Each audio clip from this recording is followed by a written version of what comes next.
Conversations with Malik podcast coming to you from New York. I'm glad to have you and thank you all who listens and watches this show. Please don't forget to follow us on convoswithmalik.com, convoswithmalik.com. There you will find all of our social media links. And listen, I'm always happy, excited to have someone on the show whenever anybody wants to come on the show and share a part of their life and their journey with me. I am excited. So I'm on the phone with Melanie. Did I say it right? Yes. I'm on the phone with Melanie, and I want to see if I get I kind of play with this sometimes. I want to see if I get the last name right. Is it Tascione? Tascione, you got it. You got it. Okay. Sometimes I like to get it beforehand, but then I find I like to have a little fun with it. So listen, how you doing? I am doing wonderful today. How are you? I'm great. So listen, talk to us about what it is that you do. Well, what I do on my IG page, I like to promote any type of positivity for people who either just need it for the day, who are going through their own battles, suffering in silence, nobody knows, but a few words of encouragement can change the way you feel. Yes. Anything to allow people to know that words are always there even if nobody else is. And I do that through the art of, photography as well. I love modeling. I love photo shoots. I have fun with it. Whatever we create, I post a positive poem underneath it if anybody pays attention, even sometimes onto the picture. Anything just to promote that, hey, I'm here and I know what you're going through if you're having a low moment. But since it's hidden through photography, a lot of people kind of miss that point of my page. Okay. They think it's just all about you and the pictures and the look and the modeling, which, people are shallow nowadays, so you can't really fault them. But I also see that there's a lot of substance on your page. What is the motivation behind you wanted to give people quotes of inspiration? Just that there was points and still points in my life where that's all I have is my word, and self-talk is everything. If you don't speak to yourself positively during a moment of such complete darkness and doubt, how else will you get through it? And people don't understand how strong words are. The things you say to yourself, the things you say to others, they can leave scars or they can rejuvenate you. Yeah. And people tend to forget that during their dark moments. No, listen, words are definitely powerful. Muhammad Ali is considered one of the greatest of all time. And he used to say that he was the greatest of all time before we said he was the greatest. He was saying it early in his career. He was saying, I'm the greatest, that there's nobody. So he kind of spoke his greatness into existence. Exactly. It's prophecy. Because words have the power to kill. Words have the power to give life also. So it's how we use it. And it's funny you said that because I try to watch what I say. Sometimes when I'm talking to people or I'm somewhere giving a lecture or a speech or something like that, I pause in between words and people say, Malik, you kill me with that when you do that. Why do you pause so much? The reason why I do it, because I really want to be careful what I say, because I understand that words are powerful. Yes, extremely powerful. They can scar you for 10 years plus, so you'll forget the bruise you got on your knee. So have you, some of the type of comments that you get back sometimes, do you have any, are any of the comments that you get back, do they also inspire you to want to continue doing what you're doing? There hasn't been too many comments that I get back, like I said, because my pictures are also eye candy. That's my beautiful curse, I guess. Not trying to be, but it is hard to get people to engage in that. I do have another page that I use for that as well. It's a healing thoughts page where I just post positivity, whatever I can to just get people through their day, get myself through my day if I need it.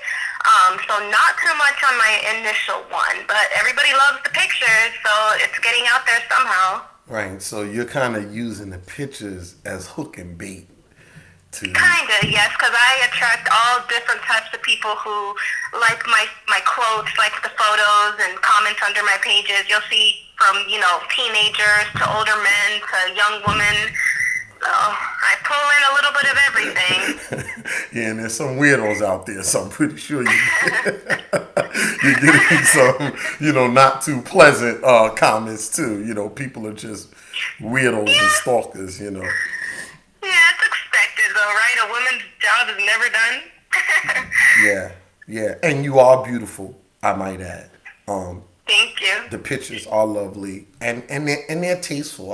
I've been checking out your page since Ed and shout out to Ed from Philly, who Shout out. Yeah, Ed is the bomb diggy, and since he sent it to me, I kind of been checking out and doing my homework on you. But let me ask you this: when you put yourself out there like that, is that also an expression of you want to just express your beauty and who and what you are? Because when I look at you and you're looking at those pictures, there seems to be some energy behind those eyes.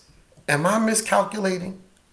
No, it's very true. Even the last post I just posted actually had to do with my eyes. And if you read the caption, I'm speaking about, do you see the struggle that I portray in my eyes, or some little poem that I usually come up with on the spot. And no, that's very true. My eyes say a lot. Yeah. There seems to be a story. There's definitely a story behind those eyes. What is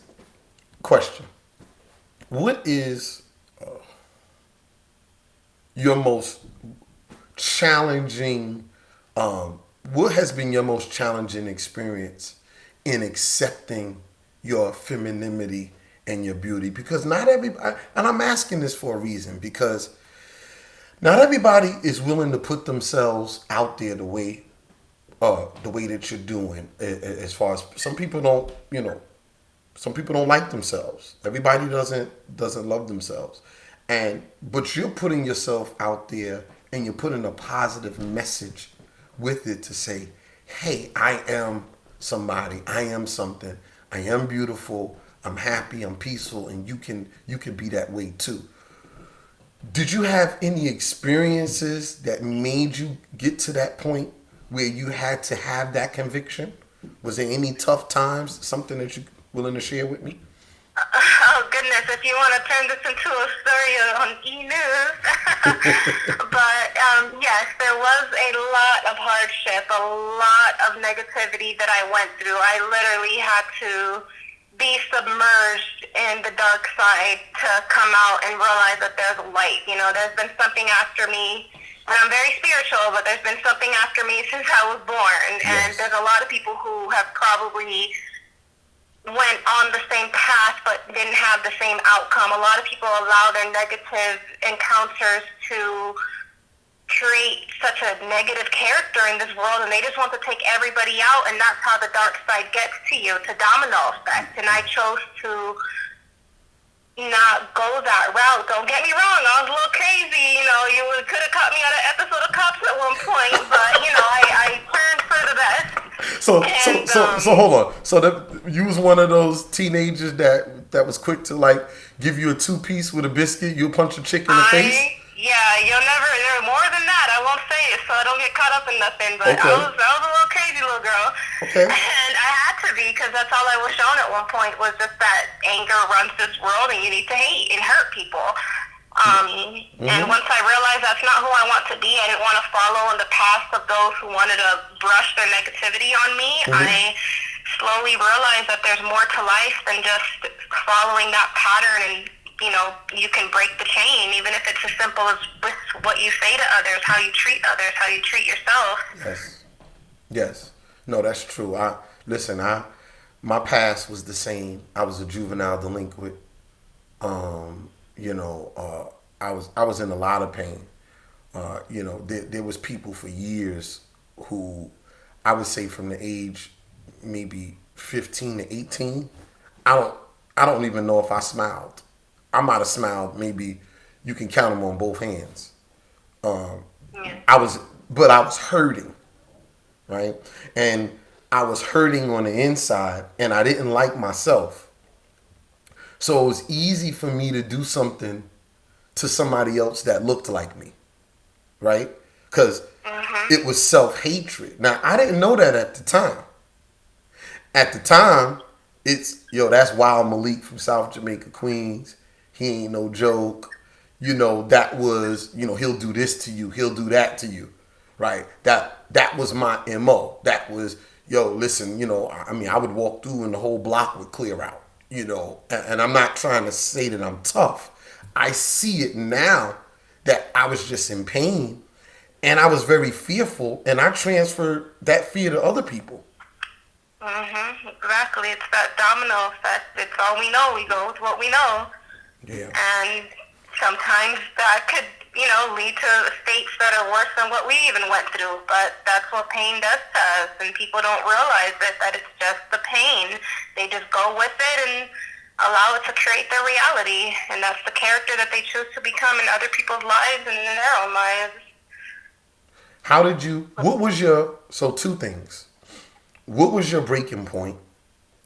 And how did you turn it around? Because I want you to kind of get into the things that you did to become who you are. So if there's somebody else listening, we want to kind of give them the roadmap of, not that they're gonna follow what you did to the T, but maybe they can take a few things from what you did to turn it around. So one, what was your breaking point?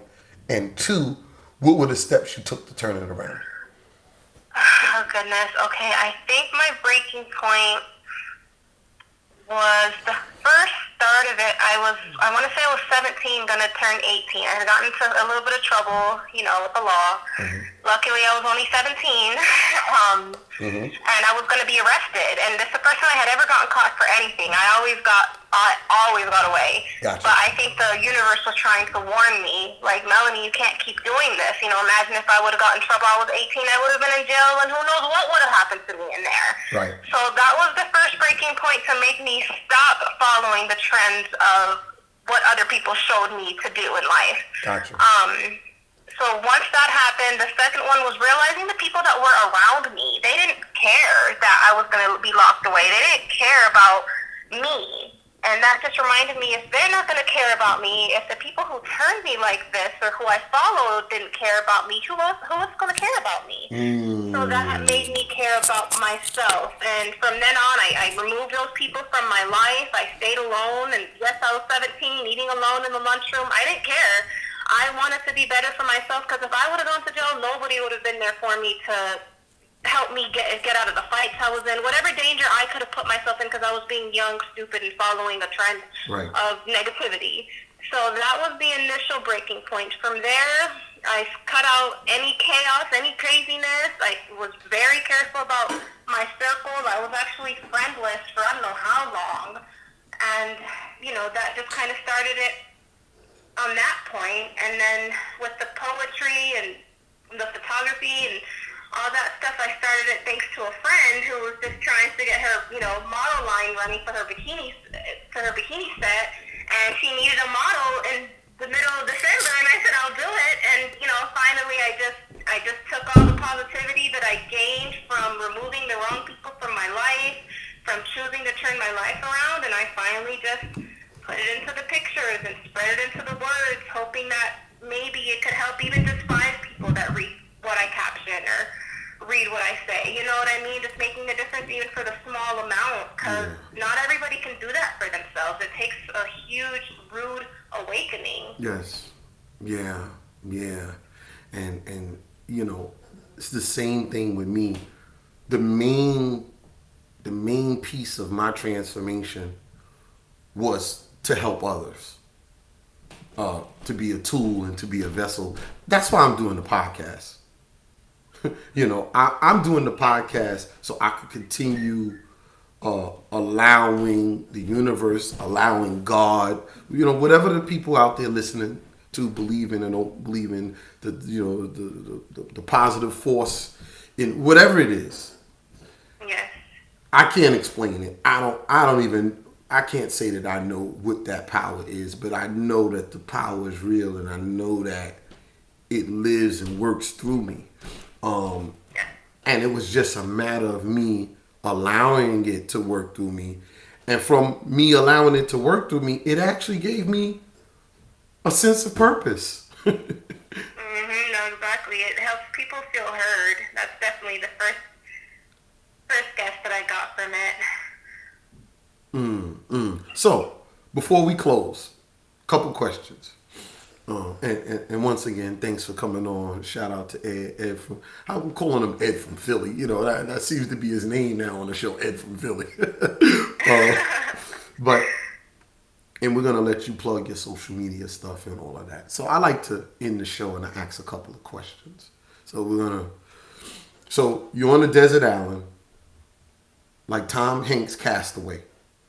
There's nobody there. You're going to be stuck there forever. A black genie comes out of the bottle, and he's going to grant you one of everything. So he says, okay, what's the one meal? Now, this is the one meal that you're going to eat forever, every day, forever. He gives you one meal. What would that one meal be? Oh, my goodness. One meal to eat for the rest of my life? Mm-hmm. I guess I can go with some chicken parmesan. I'll do some good chicken parmesan. Okay. One beverage, non-alcoholic, just one beverage. Non-alcoholic. Let's do probably pineapple Fanta. Oh, wow. Okay. That is good, too. It is delicious, by the way. Mm-hmm. One alcoholic beverage. And you said one alcoholic beverage? Yeah. Oh, okay. I'll keep it simple so my liver doesn't give out on me too quick. So probably some red wine. It's good for you, too. Gotcha. Because you don't want to be sick on an island all by yourself. That makes sense. Exactly. He gives you one album, and this is all you're going to listen to. What album is that going to be? Nicki Minaj, Clean. I love me some Nicki. Nice. Okay, that's different. One dessert. Probably red velvet cupcake. Oh my goodness, girl. Oh, you right up my alley right now. Oh my goodness. Okay. Now, last couple questions. One word to describe, and I hope I'm saying it right, Melanie Tascione. To describe me,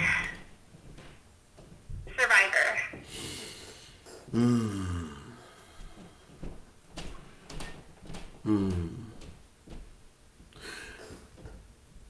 If by chance today was your last day in the physical, I get a text from Ed tomorrow, Sister Melanie is no longer with us, right? We don't wish that on you, but just, hypothetical. What would you want to be remembered as? I just want to be remembered as the person or the woman who never gave up and brought a smile to those faces who I didn't even realize were around.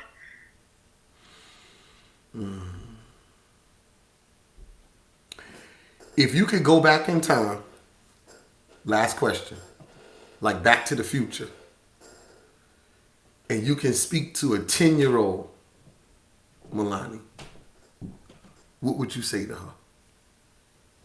Goodness, to 10-year-old me, first I'd have to make sure she wouldn't try to fight me. I'd probably tell her that even though things don't seem like it now, And don't give up any opportunity that comes your way to help yourself and to help others. Just keep it pushing no matter how bad the storm gets. Wow, that's powerful. I want you to tell everybody how they can find you. Say it again. I want you to tell everybody how they can find you, your social media, website, whatever it is that you have. If you guys want a little bit of eye candy or you want some encouragement, go to _Karma's Dreaming _ on Instagram. And I also have a second Instagram for just positivity, healing thoughts. It's _healing thoughts _ again. Those are both my pages. You guys feel free to shout out, to post whatever positivity you guys may have that you want to share with the world. Tag me. I want to hear all about it. Nice. Listen, it's been an honor and a privilege. Thanks for being on Conversations with Malik. And I'll end the show like I always do. Brother Malik loves you, and there's nothing you can do about it. Peace. Peace.